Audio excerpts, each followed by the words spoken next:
Hi, everyone. Thank you for joining us for this webcast. We're excited to share some of our social media insights with you today, especially with regards to Facebook. I'm Rachel Quedno. I work for Strong Towns, and I have several of my colleagues here today. First is Chuck Marion, president of Strong Towns. Hey, everybody. Thanks for setting this up, Rachel. Then we have Max Azzarello, and he does a lot of growth hacking and other social media stuff behind the scenes. Hey guys, good to be here. And then we have our newest colleague, Jacob Moses, and he does a lot of our social media interaction. So if you've tweeted or Facebook commented with us, he might be the one behind that. So yeah, Jacob, say hi to everyone. Awesome. Hello, y'all. So we're going to start with Chuck telling a story about how he has used Facebook to really make an impact in his community. And then we are going to transition to some more like nitty-gritty details about Facebook use, and then we'll go into some other tools at the end. So Chuck, take it away. Do you want to give everyone a little overview of the Q&A stuff too before we get into it? Good point. Yeah, so we'll have plenty of time for question answering at the end. But if you have a question while we're going, you can fill in there should be a Q&A box at the bottom of your little screen. And feel free to submit questions while we're going, and then we'll address those at the end. So awesome. Go for it, Chuck. Thank you, Rachel. So many of you know, if you don't know, I live in a little town in central Minnesota called Brainerd. In fact, all my colleagues here on the phone with me, on the webcast with me, were here last week and got to see this school. I went to second and third grade here at Lincoln School. Lincoln School was built in the 1930s, and my school district has been working for the last few years to update their facilities and go out for a big bond referendum, borrow a bunch of money, get the public to approve that, to upgrade their facilities. One of the things that came through in this process was that they want to tear down Lincoln School, just raze it to the ground. Behind this school, you're looking at the front of it here, behind this school is the high school, and they want to actually use this thing for a parking lot. I wrote about this quite a bit earlier this year. If you're interested in that, we can share those links. Maybe Rachel can even grab them while I'm talking here and put them in the comments section. I wrote one big article about this. But the idea here was, I tried kind of in the formal way to get them to change their plans and to actually keep this school, and got to the point where the end of January, I was getting nowhere, and the referendum was going to happen in really I think I had 6 or 7 weeks. And I said, I'm getting nowhere.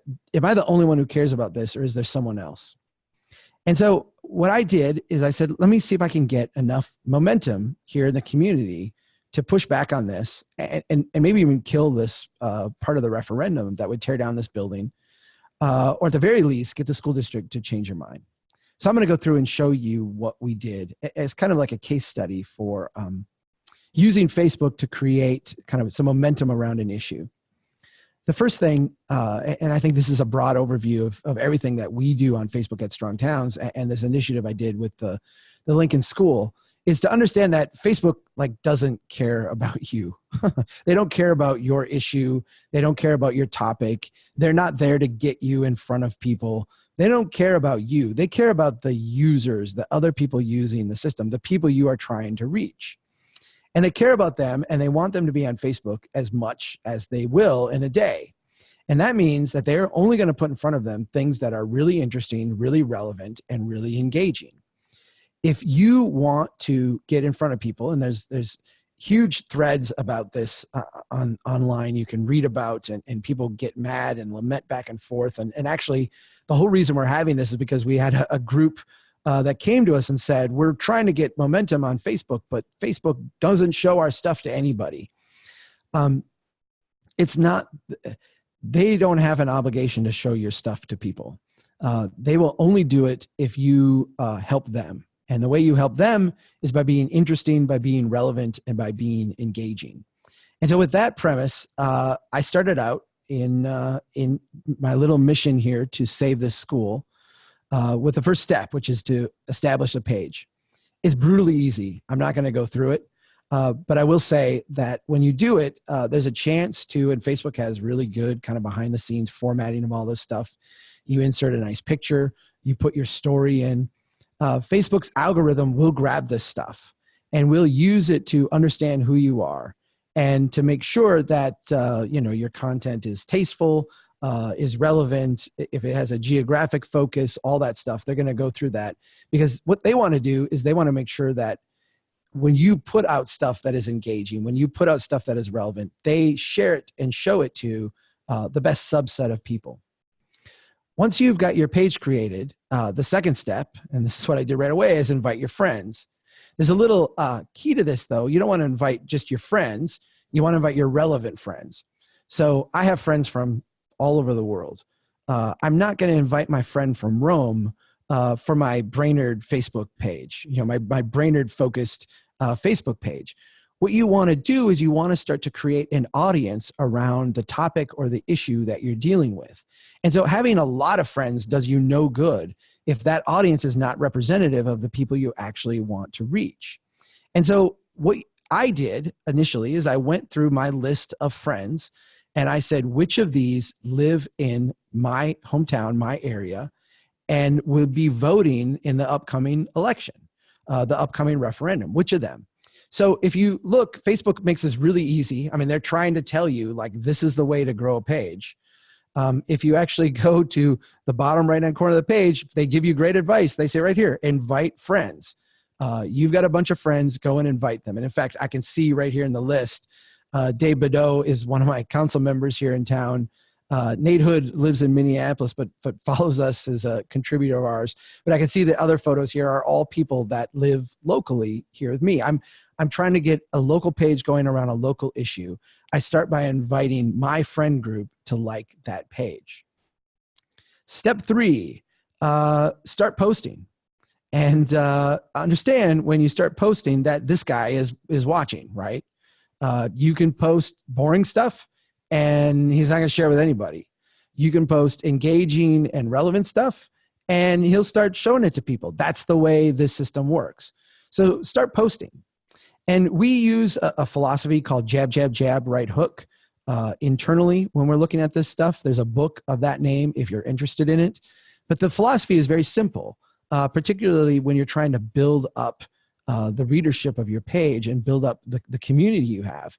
And that is just to jab with relevant things. These are the first 2 posts I made on this page. I'm going to move some things around here so I can actually read them because what happened was they were okay, but they weren't that great, right? The first one, there's so many things that could be done with Lincoln School, community center, startup, office space, downtown housing. What's your creative vision? It's an attempt in the text here to try to engage people. I found a relevant article from Curbed. Here's how someone else has used old buildings. Let's see if we can inspire people. The second one, Whittier School, one of our other schools built at the same time of Lincoln. A few years ago, they were going to tear it down. So I said, Whittier School is days away from being demolished because the school district cannot envision a use for it. Then it was saved. It's a great neighborhood school today. We can think of things that can be done with Lincoln School. Let's not tear it down. These were my first 2 posts. And if you look down at the bottom, Facebook will give you a little bit of feedback in terms of how you're doing. Right away, when I invited people, I wound up with 70 or 80, maybe close to 100 people that like my page, just of my friends. But you can see here that, these first 2 early posts were reaching far more than those number of people. So what Facebook is doing with their artificial intelligence, or their algorithm behind the scenes is doing, is saying, okay, we have someone who has created a little bit of an audience, and we can look and see the characteristics of that audience. They have got a geographic focus to it. That's the one thing they all have in common. Maybe they have other things in common, but the geographic focus is one. Now we've got 2 articles shared, and we're going to show it to people with similar characteristics. So basically in similar area. Facebook is basically trying to figure out who you are and what your stuff is going to be relevant and interesting to. Yep. but you didn't do it right. So no audience for you, right? Facebook is not just going to give you access to thousands and thousands of people. You basically have to prove yourself, right? You've got to prove that your content is engaging, prove that it's relevant. So step 4, invite more people. And you're like, well, Chuck, I already invited everybody on my friends list. Where do I create these people to invite? Going back to these first 2 posts, if you look closely at them, you will see that a lot of people liked these. Not a lot, but enough. The one had 6, the other one had 7, the second one had 17. You see us building a little bit of momentum there. People liked these posts to one degree or another. Facebook has this really great thing that you can do when your content is engaging, when it's relevant, when people interact with it and like it. Facebook gives you the opportunity to grow your audience by actually inviting those people specifically. So Kathy Swanson, Dan Leaf, Vitaly Gutkovich, Dan, I don't know any of these people. I actually don't know them. But Facebook says if you click on their names, it will pop up with a little thing here that will give you a list of everyone who has liked your post. You'll notice, and I clicked on that second one there, this is what it looks like. Here, Jody Lynn, and Jody Lynn is actually my cousin's wife, so I do know this person. You can click and invite her specifically to like your page. She doesn't have to be a friend of yours. She actually is a friend of mine, but that doesn't matter. Even if she's not, even if you have no idea who she is, you've never heard of her, if she likes a post on your page, you can go and invite her specifically to follow your page. She'll get a little invite in her menu that says, Charles Marion has invited you to like the page, Save Historic Lincoln School. It's like a personal invite, and Facebook allows you to do that. Just click on the invite button right there. The next step then is to monitor results for a breakthrough. You're continuing to post in the Lincoln School page. I set up a schedule where I posted once a day, and the rest of the team here is going to go over how you schedule posts and that kind of thing, but I would post once a day.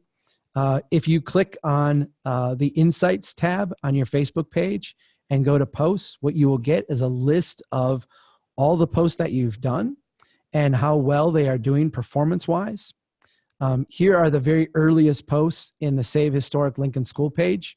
You'll see on the bottom one there's so many things that could be done. I showed you what that post looked like. If you keep looking across there, you'll see it was put in front of 223 people. It had 6 engagements, no comments, but 6 people who liked it. Going up to the next one, Whittier School was days away from being demolished. I showed you that one too. That one reached 241 people. But scroll up a little bit further and check out this one. Franklin Junior High was another building once, and I'll show you that post in a second. That started to reach thousands of people. Facebook, after 1, 2, 3, 4, 5, 6 posts, said, okay, we figured out your audience. We see that your content is engaging. We see that it's actually relevant to these people. We're going to start showing it to more and more people.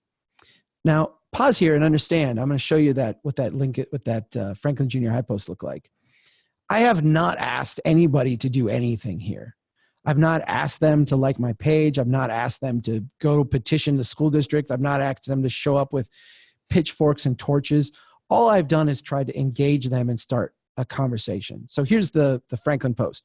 Franklin Junior High was another building once threatened by the wrecking ball, but now a community treasure. All it needed was a little pride, ingenuity, and determination. We've got all 3, Brainerd. Let's save historic Lincoln School. We can do it kind of post. Hey, remember this? We all like this school. We saved it. We can do it again. I'm not asking them to do anything. I'm just giving them stuff that is engaging and relevant to people. And you see, this one blew up. This one had thousands of people that liked it. You get the stats up here, how many people you reached, 6,100 people, a bunch of reactions, a bunch of comments. If you go down a little bit, you see here the number of likes. And the fascinating thing about Facebook as a social network, the idea is that you want people to share your stuff. And not only did we get 252 likes on this post, all people that if they weren't connected to our page, I could invite to like our page and continue to grow our connections, but we got a ton of likes on the shares. So all of a sudden now we're reaching beyond people. And Facebook realizes this.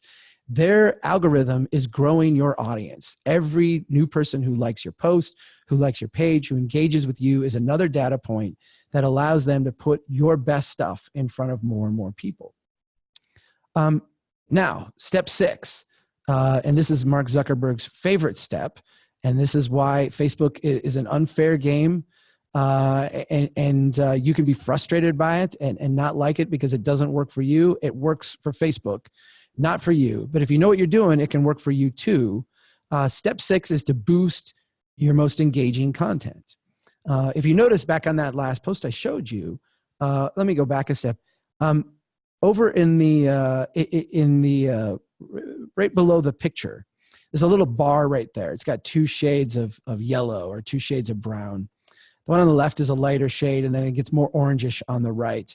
That orangish on the right are people that we paid to reach. Those are people that I spent money to actually put my stuff in front of. I boosted this post. I spent $20 boosting this post. A boost post, and we're going to go over how to do this in a little bit. A boost post is the idea of we just want to put this content in front of more people, more eyes. If you look at this one, you can go to the upper left here, and you see I targeted men and women ages 18 to the end of time that live in one location. I had a very specific geographic location I was trying to reach people in. I ran it for 7 days. The total budget was $20. Not a huge budget for ad. I didn't have to spend hundreds of dollars. But if you look, I reached 1,800 people with that $20. 1,800 really relevant people, people who were in my kind of core group that I wanted to reach. At this point, I had run 6 prior posts. Facebook had started to build, I started to build my audience, build my connections. Facebook was starting to understand the people who I connected with. And with $20, I was able to get 288 engagements. If you look down right below that, you can see that big purple line that comes out, 218 post likes. Those are 218 people that I could invite to like my page, and many of them, in fact, did. This is a very low-lift strategy to start to build an audience, to start to build connections, to start to build people who are interested in your topic, interested in the thing you're conversing about. Once you build that audience, now Facebook says this stuff is engaging to these people. You've in their audience, they'll start showing their stuff to them as long as it's engaging, as long as it's relevant, as long as it's interesting. Step 7 then is on repeat. You just go back over this. You keep posting, you keep jabbing, you keep growing your audience, you keep inviting people, you keep building the space. And you focus on stuff that is engaging to people, stuff that's interesting, content that is worth coming back to. If you're interesting, if you're relevant, if you're engaging, Facebook will like you, people will like you, you'll grow your audience. And then when you get to the point where you make the occasional, what we call right hook, the occasional ask of people, Facebook is going to show that to people. You're going to be in a position where you have built up the trust and credibility where they'll say, okay, this is going to be relevant to people. Let me get it out there. Let me show them. With that, Rachel, I'm going to turn it back over to you, and I'll be around to answering questions. Oh, I know one question will be, did you win? No. The demolishing of Lincoln School was part of a large referendum package, and that referendum passed. So the school is scheduled to be demolished. It's not clear when. I have a group that grew out of this Facebook group now, and we have been meeting regularly to try to derail that. We have a meeting tomorrow where we're discussing strategy. None of that would have been possible, just me on myself, alone. It took creating this Facebook group and this Facebook space to find people that I shared interest with and a passion with over this school, and I'm optimistic we can still save it. So thanks, Rachel. Yeah. All right. Can y'all see my screen? Somebody give me a thumbs up here. I took myself off mute. Yes, I see you just fine, cool. Rachel. You're good. Okay, so I'm going to go over some things that are sort of in addition to what Chuck said, probably going to cover a lot of the same ground, but I wanted to just go into some more specifics here. So like Chuck said at the beginning, obviously to get started with your page, you have to create a page, and we trust that you guys know how to do that. There are tutorials online if you don't.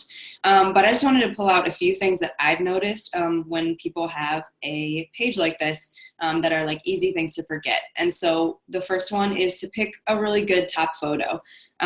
That's, pick something that shows people what you're about and that is a good quality image. That's really like the homepage of what people are going to get their first impression from. So pick a good photo. The next thing to keep in mind is to actually fill out your page fully. I see this all the time. Organizations start their page and then they are missing, an email address, a website, like really basic things, a mission statement or a summary of what they're actually about. This is like very simple ground to cover. And if you don't do that, you are missing out on people that you could be engaging and getting involved in your work simply because they don't know how to connect with you. A couple of specifics on posting. This is also, again, somewhat what Chuck covered, but going back to the image, I think images are so crucial. If you're scrolling through Facebook, you know that like a good image stops you and a boring image you're going to scroll right past. So pick something that's good. And then if you're sharing a link from your own website, you have total control over the image and the title that are going to appear. So make sure that looks good. Also, I'm going to add when composing, the text that's going to appear before you share a photo or a link or whatever. Think about including something that is going to be interesting, a question, a thought-provoking comment. Chuck showed some great examples of things that are really engaging. His example of the school was giving people a mini history lesson about another school in their community and saying, like, we can do this, we can figure it out. So be interesting. And the other thing that I'll add for composing text for a post, this has been like researched by many other people, not us, but apparently 13 plus words is a really good sweet spot for any sort of status or text that you're posting on your page. So here's some examples of that. And so the image on the left is sort of a not great example here. Apologies to our friends at Walkable West Palm Beach. I chose a bad image and manipulated this to look bad.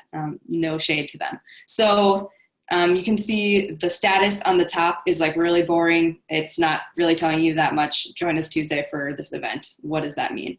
The image that's posting is cut off. You can't really tell what is displaying here. And then the text at the bottom is like really long and there's a lot going on.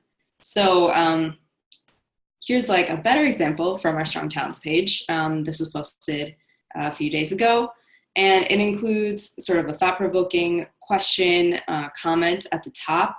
Then we've got this image that at least I find really interesting. We've got all these people standing by the side of the road waiting for the bus, and there's not even a place for them to sit while all these cars pass by them. And then we've got this engaging topic at the bottom, suburban poverty meets sprawl retrofit, really clear and interesting. Makes me want to click on it. This is going back to what Chuck said, be interesting and create value for people. So don't only toot your own horn and post links to, your own events, your own things going on. Also share things from other sites that you think are relevant for your audience. So, that totally depends on what your group is.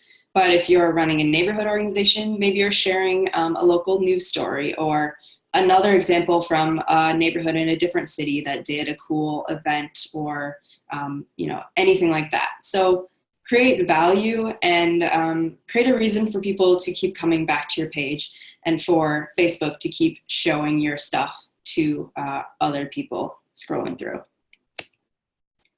The last thing I'll just add is a really basic strategy that I've used in previous jobs where I've managed social media for small organizations. I know I'm going to assume that everyone watching this is very, very busy and doesn't have time to be sitting on Facebook all day managing their page. But I think taking 15 or 20 minutes every week to just collect some content that'll be interesting and schedule it out. Like Chuck said, he did one post per day for his page, and that works really well. I know even 15 or 20 minutes might sound like a lot of time, but I bet if you think back to your last week, you probably spent more than 15 or 20 minutes on Facebook already. So this is like time that we can all afford. At Strong Towns, we have this running list of articles, and we all, me and my colleagues all share links to things that we think might be interesting for the Strong Towns audience. We add to that list consistently. And then my colleague Kia, who posts our stuff to social media, she'll draw from that list every few days and add stuff to our social media pages based on that. So if you don't want to sit down and do it all in 20 minutes, you can, just have that list going throughout the week. And then scheduling things ahead of time, I find to be really helpful. So, sit down Sunday night and schedule Monday through Friday, one post per day. I put a little example here of how the Facebook scheduler works. It's very simple. Just instead of clicking publish, you click that little drop-down arrow, and it gives you the option to schedule ahead of time. There are also some scheduling ahead tools, Buffer, TweetDeck, Hootsuite, and others that can be helpful. Some are free, some cost money.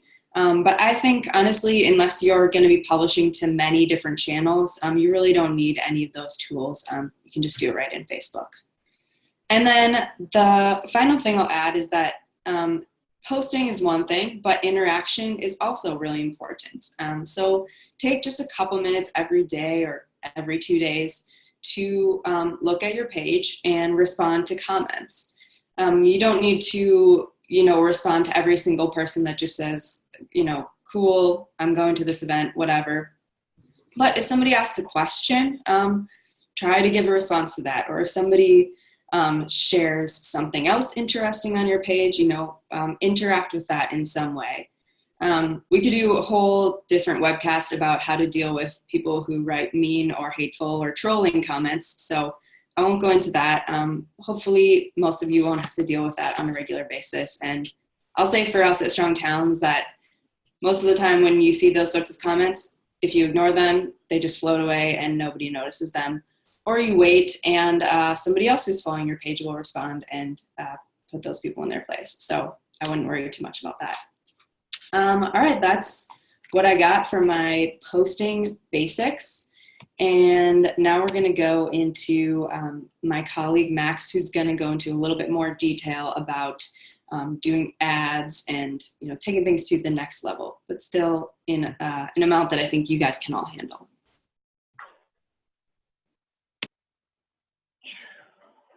Hey everybody. So I'll be talking a little more. A lot of this is going to build up on what Chuck walked through with Lincoln School. So how to benefit Facebook, right? Chuck told us we want to be interesting, be relevant, be engaging. There's another way, be willing to spend money. So that's what I'm going to focus on here. And I'm going to start with this. If anyone's familiar with marketing or sales, they've probably seen something like this. This is a sales pipeline.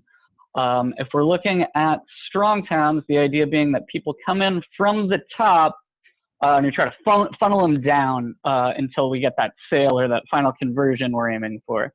So for our case, it starts with people who just are unfamiliar. They're outside of our funnel. And we want to build a connection, or we get them to like us on Facebook. We call that a weak connection. A stronger connection would be once they sign up for email, then they become a member. That's great. And then they re-engage, they renew. But even if you're just starting out your own Facebook page, for instance, you might have a much shorter pipeline, but it still operates the same way. So maybe it looks like this. Maybe you're just starting a page, you got all these unfamiliar people. That first step would be getting people to just see a post from your page. Then maybe a stronger connection is getting them to like that post. A really strong connection would be getting them to like your page. And then maybe the ultimate connection is just getting them to engage repeatedly, to comment, to share, things like that. If you have something outside of Facebook, signing up for an email list, that might be like further down the funnel. But the point being that no matter what your goals are, you can think of them in terms of this. And that's very important for Facebook advertising because for all the different types of ads you can have on Facebook, the goal is you want to move people down that pipeline. You want to get them from one higher up step down to a lower step.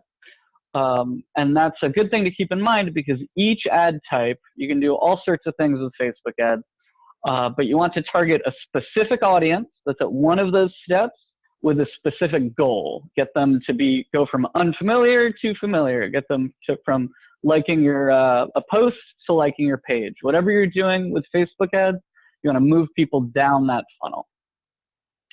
And so Chuck talked a bit about boosted posts. I'm going to focus on them as well, so there will be some overlap here. But the reason I'm going to start with boosted posts and recommend this as a good place to start if you haven't done any Facebook advertising is because they're much, much simpler than a lot of the other tools. If you go into the Facebook Ads Manager, you can do all sorts of complicated things, but it can be overwhelming. There's a lot thrown at you. Boosted posts, you never need to go in there. You can click that boosted post button right within your Facebook page and set it up easily through there. And depending on how we set it up and who we target, we can do multiple things with them. Going back to that funnel, we can try to engage our existing users. If we just say, oh, this article is gaining a lot of traction, let's just boost it to the people who already follow us. Or we can grow our following, and that's using the same method Chuck shared, where we can get people to like a post and then invite them to like our page and get page likes that way. And so the question is, which posts do we want to boost? Going back to that insights page that Chuck showed us, we can see, we can try to identify our best performers. And there could be a few different ways to measure this. But the idea is to look for a standout. Some in the social media marketing world will call it a unicorn. One post that just has engagement that's far and away higher than the rest of your stuff. And in this instance, here are just 5 of our recent posts here for Strong Towns. It should be pretty clear, just looking at that reach, that engagement, that this one, if we're going to boost any one of these, this is the one to do it. So from that insights page, we can boost right there just by clicking that boost button. And so when we boost, we can decide who we want to target, right? There's 7 billion people who don't know about Strong Towns yet. Who do we target? What's the most effective way? Facebook offers a whole lot in the way of audience segmenting. When you do click that boost post, it'll say, who do you want to target? And so here are some of the things you can segment that out by. Interests. These can be a topic, a page, an organization. So it could be an interest in urban planning, for instance, or public transportation. If a page is large enough or an organization is large enough, you can target people who like that organization. Something like maybe we want to target everyone who likes City Lab or the New York Times or American Conservative. Depending on what we're boosting and who we're trying to reach, we want to hit interests that sort of meet that. We can target by demographics. This could be basically gender and age are the two. Race used to be included. Facebook removed that last year. And so if something we feel might do better with women age 45 and up, we might boost it just to that audience. Or if we have know our audience is skewed, we've got more men than women, we might want to just boost to women just to kind of balance things out. We can target by region. So on a country level, a state level, if we had an article that was just about Canada, we might want to boost it just to Canadians. We do a lot of work. We have a grant to work specifically with Akron, Ohio. So we can boost ads just to Akron, do Akron plus 25 miles. We can do on the state level to Ohio as a whole. And then connections.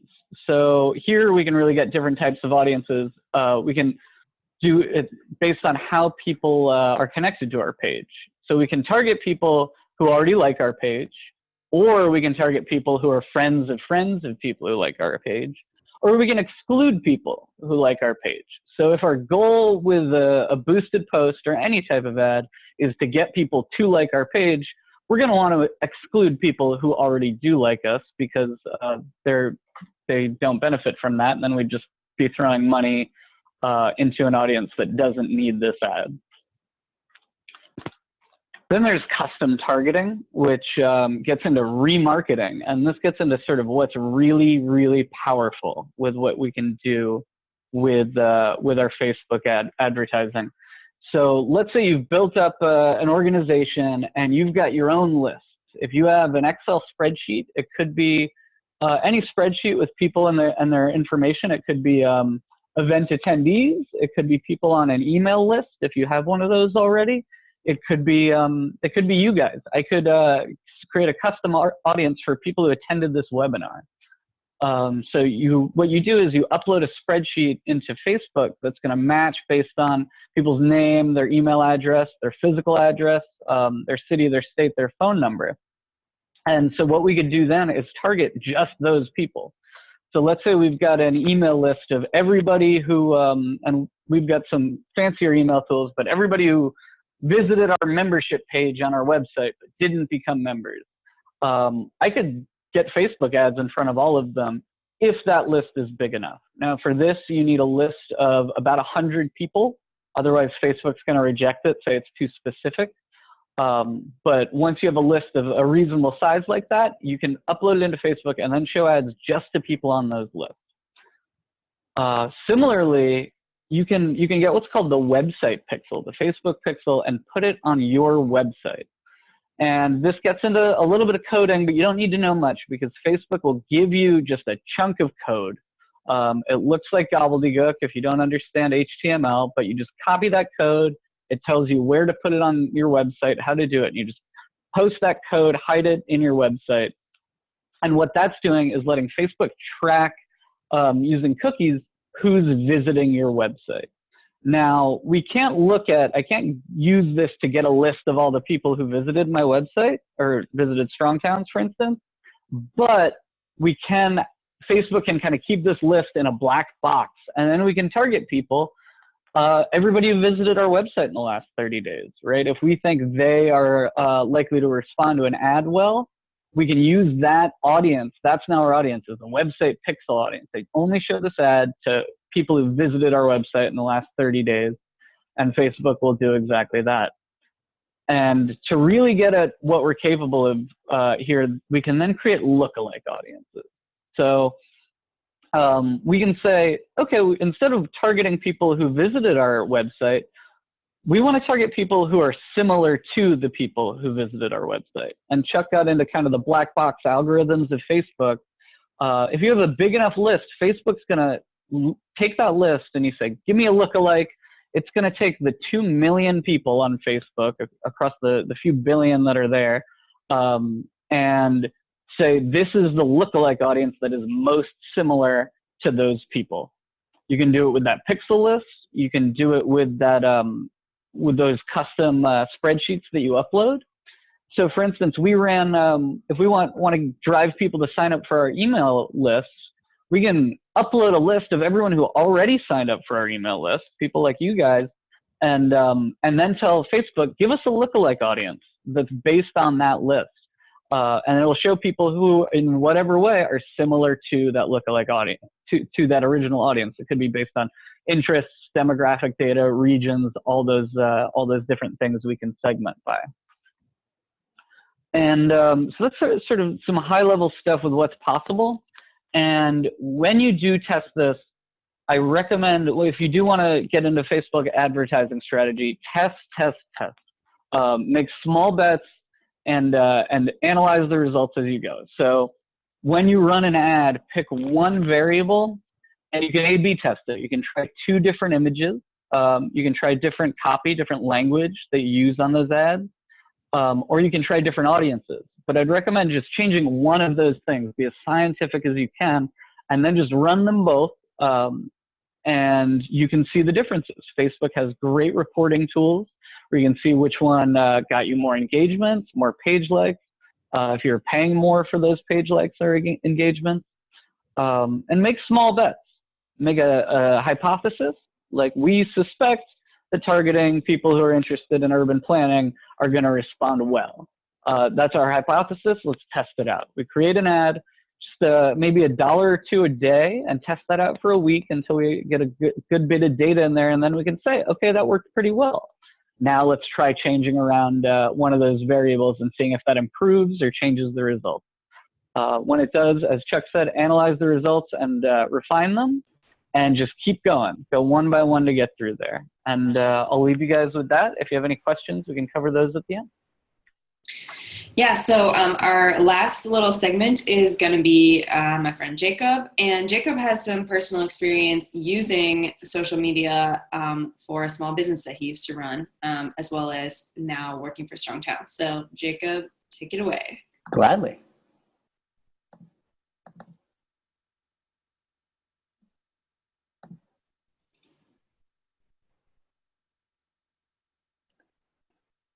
Awesome. So y'all, I'm going to talk about some different social media platforms and how you can use them to share your message and engage with people who believe in your message. And the one we're going to start with is Instagram. And for those of you who don't know, Instagram is a free photo and video sharing app where people can upload their photos and videos and share them with followers. And at first, you might feel a bit deterred by Instagram and maybe uncertain about how it relates with your organization.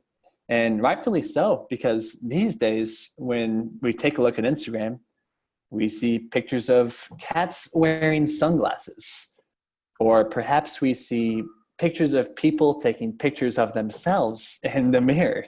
Not very good content. But in reality, no matter your mission, you can use Instagram to share its story. So take a moment to think about your organization or association. Maybe you noticed that small businesses were closing in your neighborhood, so you decided to create a neighborhood association. Maybe you noticed that there were blighted areas in your neighborhood that you want to revive, so you decided to start a public art nonprofit organization. No matter what association organization you run, there's a story behind it that you can help share via Instagram. And a great example of this is an Instagram account called We Love Buhai. So the story of We Love Buhai is started as an Instagram account in 2015 by Marion Liu. And it was all about documenting the changing Buford Highway in the corridor in Atlanta. So Marion's story was that she wanted to flip the script of how people perceived the Buford Highway. It was notoriously known as the most dangerous highway. And Marion wanted to flip the script and talk about this wonderful cuisine that exists on the Buford Highway and the culture and the diversity that fosters. So she started an Instagram account. How Marion did this is that she would share a story about the different business owners that had one of these establishments on Buford Highway. So here's an example where Marion documented Kay Park and her restaurant, Treasure Village, talks about how Kay made her way to Atlanta and how she started her restaurants and the diversity and the culture that's fostered ever since. She talked with David Yu, owner of the first Asian bank on Buford Highway. So as she's sharing more and more of these stories, it becomes less about, okay, there's this dangerous road, but more about the goodness that's happening there and the ways that different people are contributing to it. And how that ended up growing from just an Instagram account, because she shared lots of stories and got people behind her idea and the different kinds of good things that are happening, she was eventually able to create different kinds of programs that focused on arts and culture, focused on design, focused on the livability. So it had this beautiful transformation from just focusing on restaurants to now being a culture website, a social enterprise focusing on improving the livability of Buford Highway. It's a wonderful example of starting with, okay, I have a message, I want to share it with people through stories, and then look at all the programs that were able to come of it. It's a beautiful example. So I want to challenge everyone watching this webinar to ask yourself, what's my story? What is the reason that I started my neighborhood association? Why did I start this nonprofit? It's your story that's going to be the driving force behind sharing content and engaging with people. So take a moment to really think about and decide what your story is and how you use that to share your message. So earlier on in this webinar, we talked a lot about strategies. So Chuck and Max talked about ways you can use Facebook to grow your audience. So instead of strategy, I'm going to focus more on the philosophy that I'd encourage you to adopt. And that is to listen to people. Oop, I have my little screen in the way.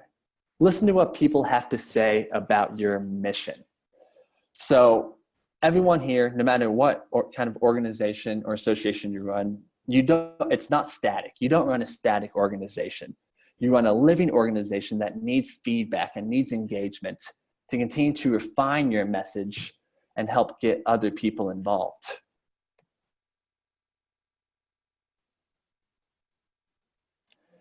It can start just as simply as responding to people on your Facebook or Twitter page, just like Rachel mentioned earlier. So here's an example of one of our tweets on the Twitter account. And Muna Wally was curious. We talked about multi-generational housing, and he wanted to know, hey, like, is there a future in this? Could it be a boost in the economies of our small towns and big cities alike? And instead of just pushing that content out onto our Twitter page and leaving it in the void, not engaging, it was a great opportunity to answer Muna Wally's question. And then in addition, give him some additional information to help him refine his idea about what multi-generational living means. And it was a beautiful interaction. And then there's also dedicated platforms where you can really foster this engagement, foster these conversations with the people who believe in your message. And the first one I'll go over is Facebook groups. So I know this is a members only webinar, at least for the live part. So many of y'all are likely familiar with the Strong Towns community page. So this is our Facebook group where members can come on and ask questions, discuss different topics, get feedback on their ideas about what they're doing. And the great part is we get posts like this. Merrick talking about, hey, like, is there some merit to one-way streets? Is there a way that we can actually make these work? And he was getting feedback from fellow members. And then as Strong Towns, it's awesome for us because we can read posts like this, and it gives us an opportunity to maybe answer questions that people have them fill in the gaps, or even better, it becomes grist for the mill for a future blog post.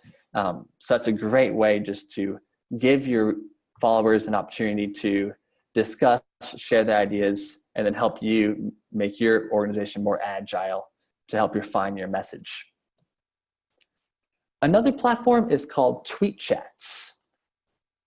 And how tweet chats work is you have a dedicated hashtag. So in this example, it's SS Chat. It's short for Social Studies Chat. And it happens at a dedicated time once a week. So for example, you could have a tweet chat for your neighborhood organization every Monday between 7 p.m. and 8 p.m. And how it works is you have a moderator. So in this example, Chris is the moderator. And it starts by just presenting a question. So say you run a neighborhood organization that's focusing on improving the walkability of your neighborhood. Your question could be, hey, like, what's going to be the good intersection that we should focus on to improve the walkability of it? You could present that question with the hashtag SSChat.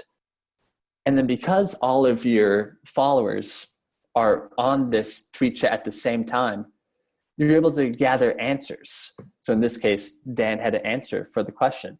And again, because we don't want to have a static organization, we want to keep getting feedback, keep seeing what people's questions are, keep refining our own message. Having these dedicated platforms where people can get involved, ask their questions is great to not only engage your readers, but help you keep refining that message. And then lastly, and this is probably the most important message, you don't have to be on all platforms. Take some time to figure out the one or two where you already have an existing audience and work on refining those first. Don't feel like you have to mess with LinkedIn, Snapchat, Instagram, Twitter, Facebook all at once. Focus on one or two that work best for you and work on really building those audiences first. And that's it for me. Hope that was helpful. Awesome. Well, thanks everyone for listening, and thanks to my colleagues for presenting. Now we're going to open it up for questions, and I don't see any yet, but you guys can submit those in the Q&A box at the bottom. So we'll give a few minutes for that. If anyone has questions for any of us, please submit them. Rachel, I was going to add a couple things, just reacting Yeah. to all the stuff you guys said, which was fantastic. It occurred to me, and it occurred to me as Max was going through his stuff, and a little bit with you, Rachel. It's really important not to fall in love with your own work. I can't tell you how many times I've posted something and I've thought, this is like the viral post. This is the one that everyone's going to interact with. This is the one that everyone's going to love. And it just falls flat, like for whatever reason. And it's funny because back in the days when we were first starting to figure this out, I would be like, okay, when it was you and me, Rachel, I'd say, I think we blew that one. Let's repost it again. Or, let's just tweak it a little bit. And no, it was just a dud. It just like didn't work.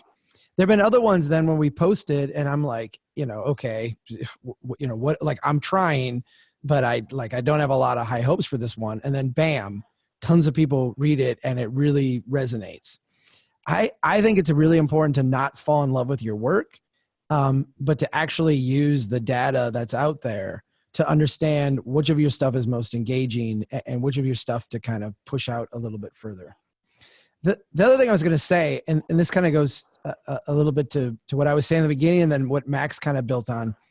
I think it's important just conceptually to understand that Facebook wants your currency, your dollars, right? Like they're trying to get you to spend money on ads. But the currency you're trying to buy on Facebook is really credibility. It's not likes. I mean, there are strategies to get like easy likes, but they won't mean anything because they won't lead to engagement. What you're really trying to buy from Facebook with your posting, with your, the way you interact with people, the way you follow up, all the strategies we've talked about is credibility. And if you can build up a lot of credibility, Facebook will give you a bigger audience. Facebook will show your stuff to more people. We're down to 40 people left. I'm going to share like some proprietary little thing right now. Here's our insight page from Facebook right now. This is our Strong Downs page. And this lists like pages that we watch and keep an eye on, other people that are in similar space to us in terms of our engagement. I want to show you something. Here's the raw number of people that have engaged with our content over last week, 4,400. If you look up, we're about 50,000 followers. So we're much, much smaller than say Grist. Oh, I'm getting pinged by friends. Very much smaller than Grist, very much smaller than City Lab. But if you look, we're actually reaching and engaging with as many or more people than they are. That's not because we're spending a ton of money. We're not. That's not because we're putting out more content. We're not. That's not because we have a huge staff or a huge budget in comparison. We don't even have anywhere near as many connections. What it is because our content is relevant, it's engaging, it's interesting. We spend a lot of time focusing on building up our credibility. And when we do spend that little bit of money to boost posts and get in stuff in front of people, it's very strategic. So I see we've got some questions now. Go ahead, Rachel. I'm going to turn it over to you. Yeah. So a couple people asked, is the recording going to be available for this? Yes, we will email that out to everyone after, probably within like 5 days or so. So yes, recording is available. One question that came up, we have a bunch, but one I'll start with. Considering a neighborhood event or program, how do you choose between advertising effort and expense in traditional modes versus that effort and expense on social media? Does anyone have thoughts on that? I think this is obviously going to depend on knowing your audience, but yeah, does anyone have a response? So I think the question is, like, let's say we've got a neighborhood group and we're going to have a meetup or a neighborhood park event. How much time do we spend like pushing that out on Facebook? Facebook changes their algorithm all the time. One of the things that they've done recently is focus on local events. So I get a lot of notices from local events that are going on, but they're largely from groups that I follow or are closely related to groups that I follow. For example, I don't get, like I found out the other day that there was some like water skiing thing going on. I don't water ski. I don't boat. I don't probably have a lot of friends that do. And I didn't get that notice, even though when I went and looked for it, because it actually looked kind of cool, I could find it. But I do get the Arts in the Park thing all the time. And it's because I follow the Arts in the Park people. So I think there's, I like the way you set it up, Rachel, where it was like spend 20 minutes a week, basically building your credibility, investing in your credibility. And then when you create that local event, Facebook is more likely to A, understand your audience, and B, show it to people. So I think there was another component about spending money, but maybe someone else wants to tackle that one. No? What was I can.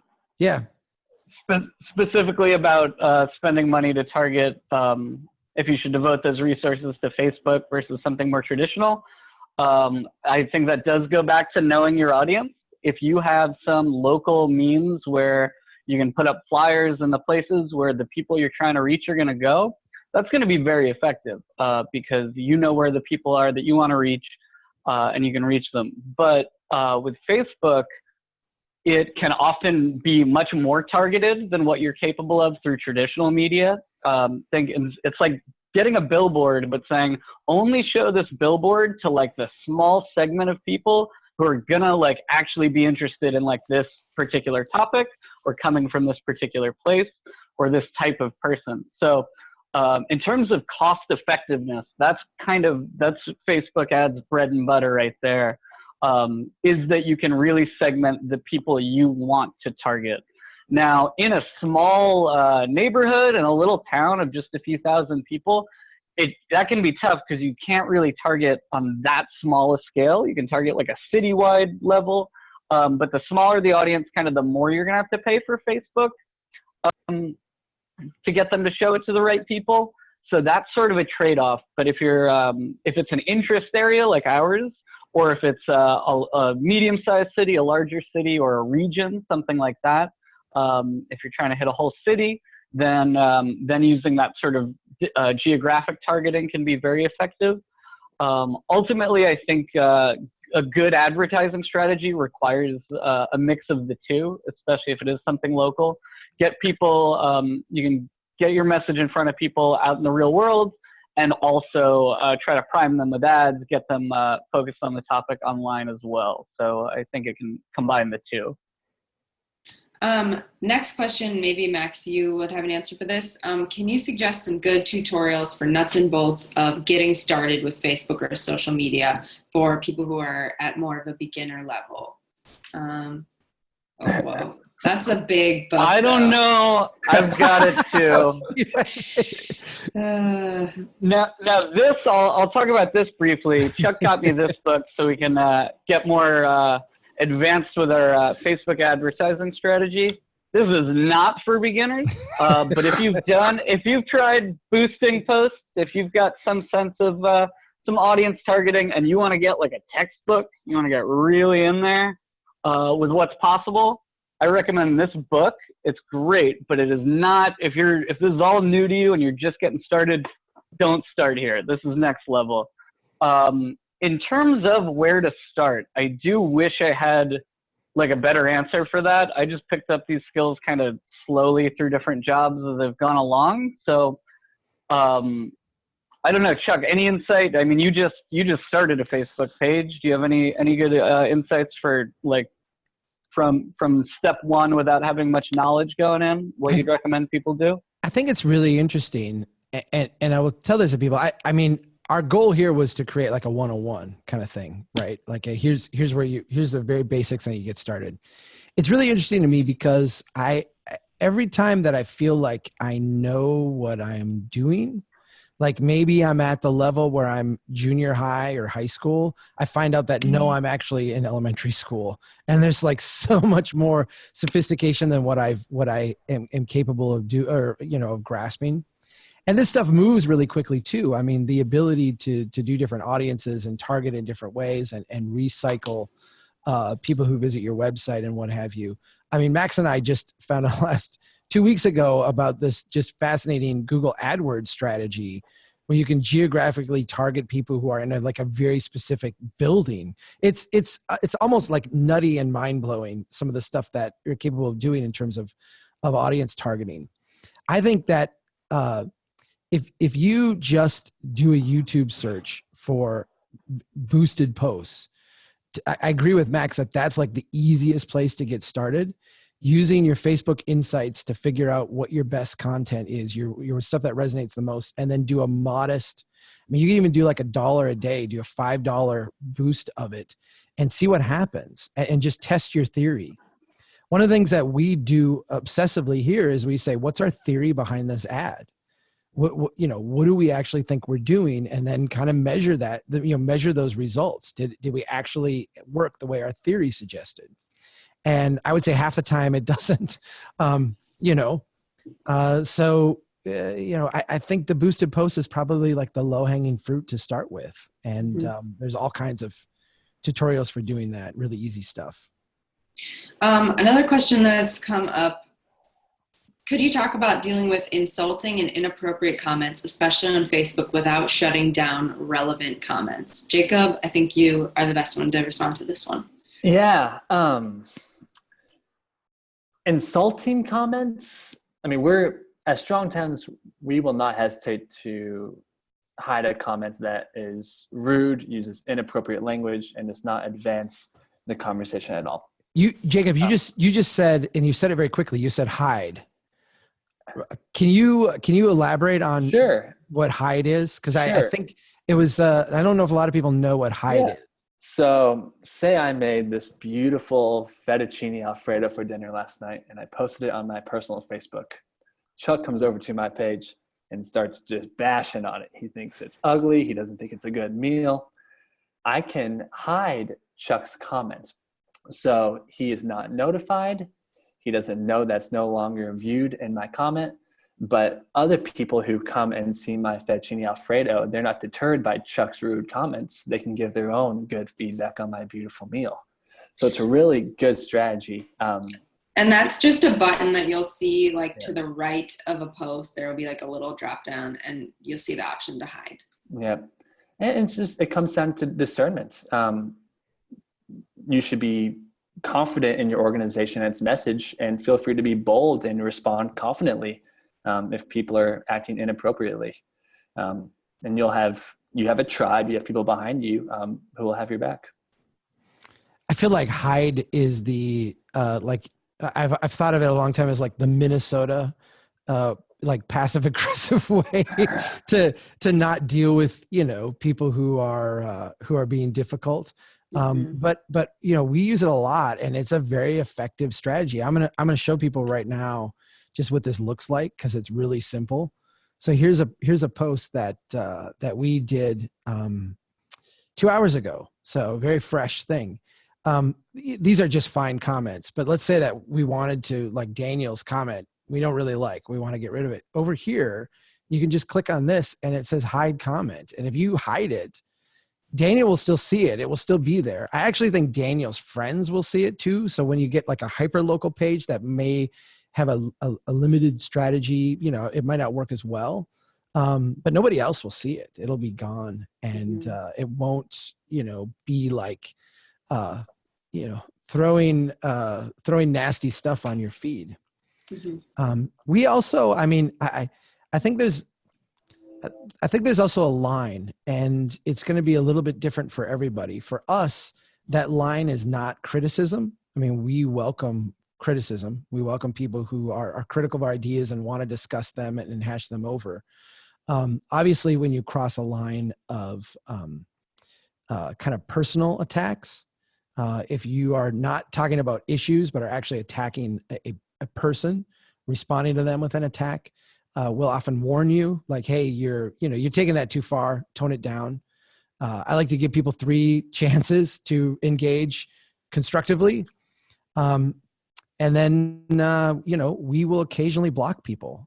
We probably have a dozen people that we blocked over the last decade that are sitting in our block list, and they were just people who would not play well with others.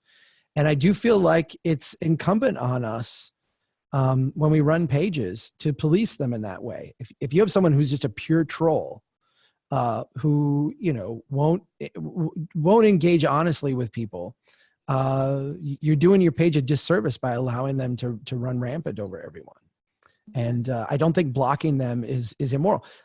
We don't block for critiques. If you want to critique us, go ahead all day, and we welcome that. But if you won't engage with people, and if you're being rude and disruptive, then yeah, we'll block you. I know we're getting close to the end of our time, but one question that did come up, I think I'm interpreting this correctly. Someone's asking about how to enhance and work on a government Facebook page, so local government pages. And I know that rules on those are going to totally vary depending on where you live, but Chuck, maybe do you have any thoughts on operating a government Facebook page? This is really hard.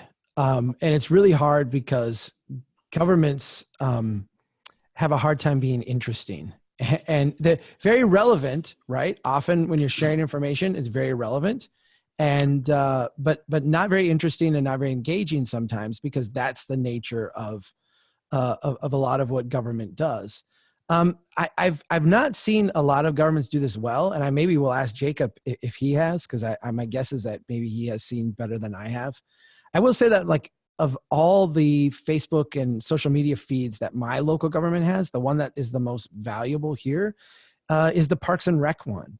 And they're always posting events. They go to the events and take photos. We just got done with the All-Star game for my kids' softball league. And the next day there's 80 pictures up there of all the different kids, and you could scroll through them all. And wow, there's my kid, and there's my team. And so I feel like when you can provide really good information, and when you can do things like, here's photos, here's charts, but when I see them posting like meeting agendas and meeting minutes, and it's like, that's, that might be like valuable content, but I don't think Facebook is the place where you actually are able to do that with. Mm-hmm. So Jacob, I'm guessing you probably have an opinion on this one too. Yeah, so I live in the city of Denton, and we have a bike pedestrian coordinator. It's in the transportation department. And it was formerly ran by Julie Anderson. And like Chuck mentioned, she did a great job of posting photos of different events, different stuff that they've hosted. What I loved most about that page is that Julie was a reliable point of contact via Facebook. So if I had a question about some kind of proposition on the agenda and related to bike infrastructure, I could straight up go to the bike walk page, message Julie, and she would respond. So as a citizen who likes to interact with government pages, that's what I appreciated the most, was having a reliable point of contact. Just to close this out here, we got a question about our work specifically, but I think we can turn it into a broader question. Someone asked, isn't the blog strongtowns.org the centerpiece? Isn't the goal to drive all traffic there? And I think that brings up a really good point, which is connected to what Jacob was sharing earlier. Think about what the mission of your organization is and what the goals of what you're doing are.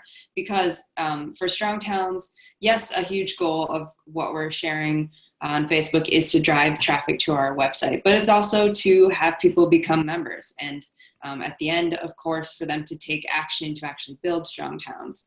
So if you're running a neighborhood organization or a local business or something, maybe your goal is to get people to show up to events. Maybe it's to get people to sign up for your email list so that you have close contact with them. Maybe it's to have them become like members or customers or whatever. So think about those goals as you're posting. Your goal for your Facebook page is probably not purely to get people to like your Facebook posts. It is to have those likes and that attention turn into action. I don't know if anyone else has anything to add on that, but. Yeah, I think going back to what I shared about sort of the pipeline, it's true. Yeah, we want people on our website. We want them signing up for our email. We want them becoming members. Those are all good, strong goals for us. But we do want that engagement. One of our goals, our main goal, is to get, build a movement of 1 million people who care. And if that takes place on Facebook, right, if that's a place where we get dialogue, where we share information, then that's hitting our goal, even if it's not driving web traffic. And also think in terms of the funnel, as a lot of people, they're going to start on Facebook, and they might maybe step 10 is they become a member, and they're paying every year, and they have a sustaining membership. But maybe step 1 is liking our Facebook page and just spending the next 6 months engaging with content there, and then maybe it's signing up for our email list. So people are going to go through that pipeline at very different speeds and in different ways, but we can look at all the different stages of that pipeline as places to try to improve. We can try to funnel more people in, and we can try to keep more people from filtering out at each stage. So while we might encourage people in the long run to get to our website, sign up for our email, to become members, it's still valuable and worthwhile for us just to grow that page, to get more people coming in, to get them staying around, to keep engaging with them on social media. And for us, if someone is on our Facebook page or interact, let's say someone gets something that somebody else shared, reads, in Facebook instant articles, one of our articles or one of our memes or whatever on Facebook, never goes to our page, never goes to strongtowns.org, never signs up for email, never becomes a member. But they read something, they're inspired, and they go out and take positive action in their community because of it. For us, that's winning. Like we've won at that point. That's victory for us. So I think it's part of the pipeline that Max talked about. Certainly it's easier for us to nudge people to take positive actions when we can get them to our website and get them deeply engaging with our content. But that's not the path for everybody. And,